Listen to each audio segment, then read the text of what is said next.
Pamamagatan ko ang tulang ito, kulturang puno ng filosofiya. Huminto tanawin natin ang bansang kamumutyang laya. Mga sining na tila'y may udyat sa bawat mata.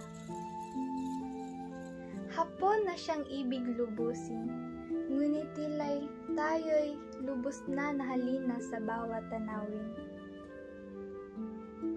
Sa apat na panahon na taglay ng hapon, may tagsibol, karanasang patuloy sumisibol, tag-init, umiigting ang sayang nakamit, taglagas, dumadampi ang alaalang nakalipas, taglamig, ang sining ng katahimikang tinig, nayakap ang bawat panahon ng masiglang himig.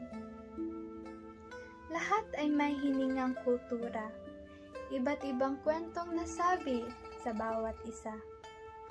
Kulturang puno ng filosofiya, bulaklak, bulaklak na namumulaklak sa tagsibol lamang.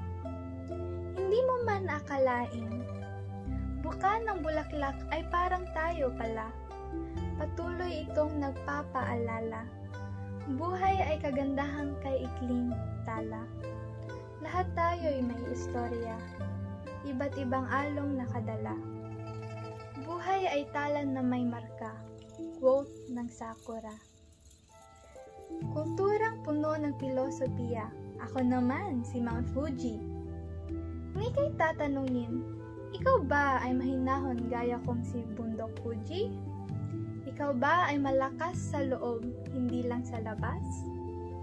Mapagtiyaga sa sariling katas, malawak ba ang iyong pag-iisip sa iba? Pinagmamalaki at inspirasyon ka ba ng kapwa? Hindi ka man bundok, hindi ka man malawak, gaya ng along humahakbang at umaatras, lahat ng pagsubok ay makakatas.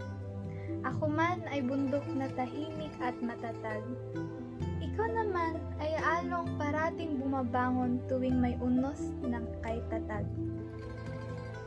Ang bayan na may watawat ay pag-asa, tila'y nakikita sa bawat mata. Sila ay kilala bilang taong madisiplina, naporma ang estruktura sa kultura. Hindi lamang sakura ang namumulaklak, ang mamamayan ang siyang tunay na bulaklak. Hapon na ang taglay ay tunay, kagandahang kulturang nabibigyang kulay. At dito magtatapos ang aking kulturang na may puno ng filosofiya.